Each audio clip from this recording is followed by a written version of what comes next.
She only wanted to prove herself. A woman with skill, grit, and pride in her work, yet everywhere she turned, people mocked her, not for what she couldn't do, but for who she was.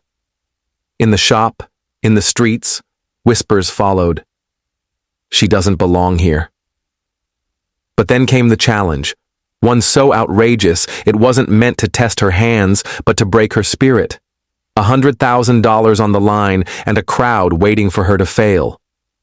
What happened next shocked everyone. Her name was Maya. To most people, she was just another mechanic, covered in grease and engine dust, working long hours in a shop that smelled of gasoline and metal. But to her, every bolt she tightened, every engine she revived, was more than a job. It was proof. Proof that she belonged in a world that told her she didn't. Most mornings began the same. A quick coffee, the rumble of engines waiting in the lot, the sideways glances of men who doubted she could even lift a wrench.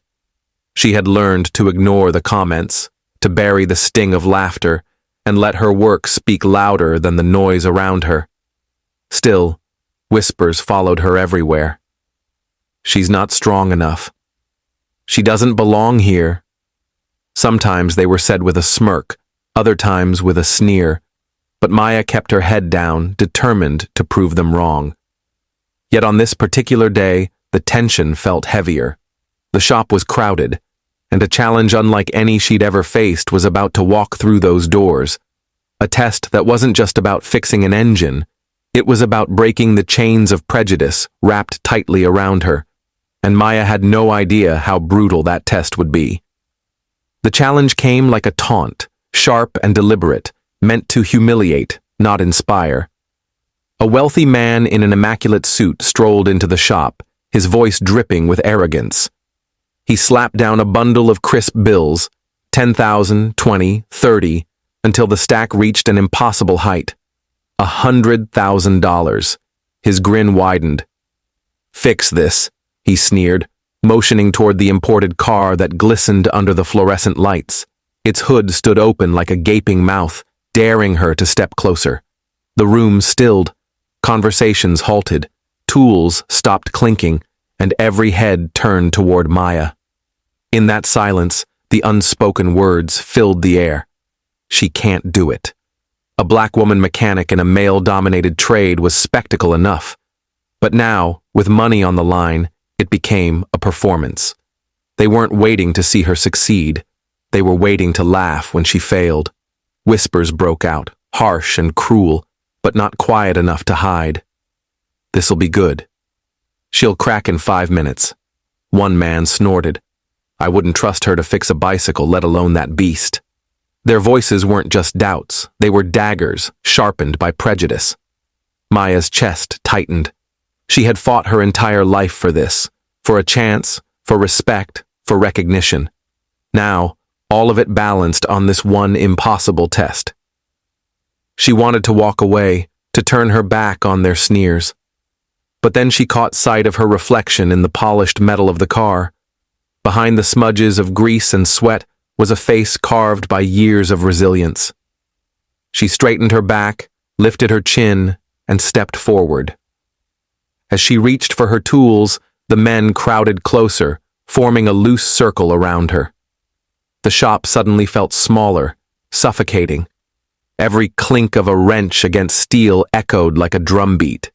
She could feel their eyes drilling into her skin, heavy, unrelenting.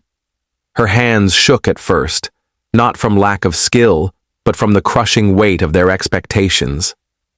The car's engine was a labyrinth of wires and valves, a puzzle designed to intimidate. Even seasoned mechanics hesitated with this model. And yet here she was, expected not only to fix it, but to do so while under the glare of hatred. Minutes bled into each other, each one stretching painfully long. The wealthy man leaned back against the counter, arms folded, smirk locked in place. "Take your time," he said, his voice loud enough to draw chuckles from the others. "This should be entertaining." Maya's jaw tightened. She blocked out the laughter and focused on the task. Her fingers moved quickly now, tracing the system, diagnosing, adjusting. She had seen sabotage before, wires crossed intentionally, parts tampered with, and she suspected this wasn't just a broken car. This was a trap. The men began to mutter again. She's sweating. Look at her hands shake. Told you she's out of her depth. The sting of their words fueled her, turning fear into fire. She worked faster, every twist of the wrench a silent rebellion, every bead of sweat proof that she wouldn't give in. But the pressure was relentless. Her heart pounded in her ears. Her breath grew shallow. And then she heard it. A cough from the engine. A sharp, broken sputter that echoed through the garage. Someone slapped the counter. See? Told you. She's done. Another voice jeered. Pack it up, sweetheart. You tried. Maya froze, wrench in hand, pulse thundering. For a split second, doubt crept in. Had they been right all along? Was this too much, even for her? The wealthy man checked his watch with exaggerated slowness. Time's running out, he said, feigning sympathy. Maybe mechanics just aren't your thing. Maya closed her eyes, blocking out the noise, the smirks, the walls closing in. She inhaled deeply, and in that breath, she remembered every insult, every door slammed in her face, every battle she had survived to stand here today. Her eyes snapped open. This wasn't just about an engine. It was about every woman who had been told she couldn't. Every black worker forced to prove themselves 10 times over. Every cruel laugh aimed at someone who only wanted a chance. Her hands gripped the wrench tighter.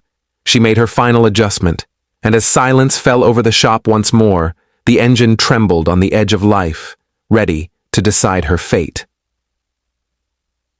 Part 2. The engine sputtered again, a jagged cough that filled the shop like a cruel punchline. The crowd erupted in laughter, the sound sharp and merciless. Some bent over, clutching their sides, others clapped in mock applause. It wasn't just about the machine, it was about her. See? She doesn't belong here. The wealthy man stepped forward, his polished shoes clicking against the concrete floor. His smirk was almost triumphant. I warned you, he drawled, voice cutting through the noise. Some people just aren't made for this kind of work. People like you.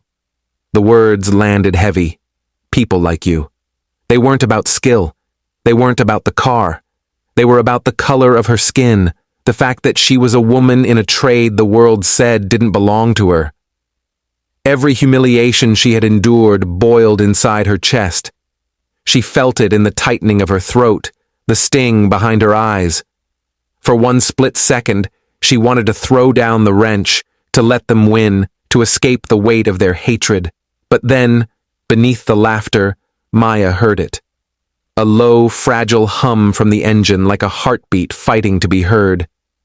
The others didn't notice, but she did. Her eyes sharpened, her hands steadied.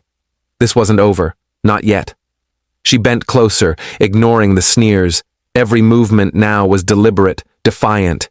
She twisted one last bolt, her hands sure, her will unshakable.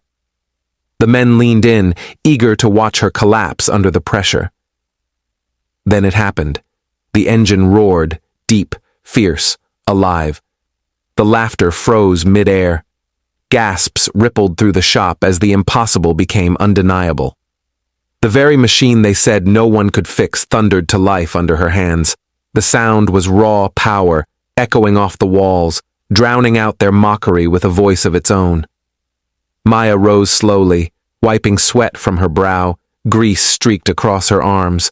Her chest heaved, not just from effort, but from the weight of what she had just shattered.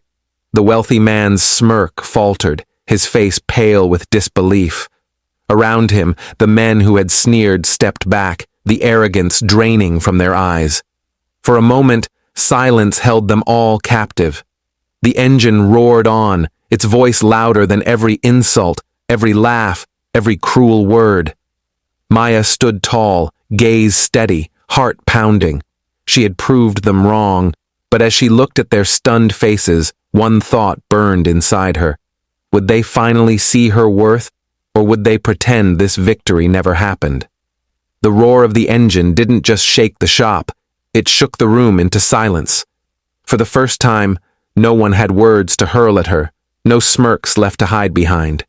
The wealthy man who had thrown down the challenge could only stare, his arrogance crumbling as quickly as the certainty that she would fail. Maya had done the impossible. But here's the truth. Her victory wasn't just about fixing a car. It was about proving, once again, that the barriers stacked against her were never about skill, never about strength. They were about prejudice. The same prejudice that laughed at her before she touched a wrench. The same prejudice that doubted her long before she walked into that shop. In that moment, Maya felt both triumph and exhaustion, because while she had silenced them for a day, she knew the whispers would return. That's the cruel weight of racism. It doesn't vanish with one victory. It lingers, waiting to remind people like her that respect is never freely given, only fought for again and again. And yet, her story matters. It matters because it exposes a truth too many still deny. Talent, grit, and determination are everywhere, but racism blinds the world from seeing it. Maya's engine roared louder than their hatred, but should she have had to fight this hard just to be believed? A mirror held up to society, asking us all, how many more Mayas will have to prove their worth before equality isn't a challenge, but a reality?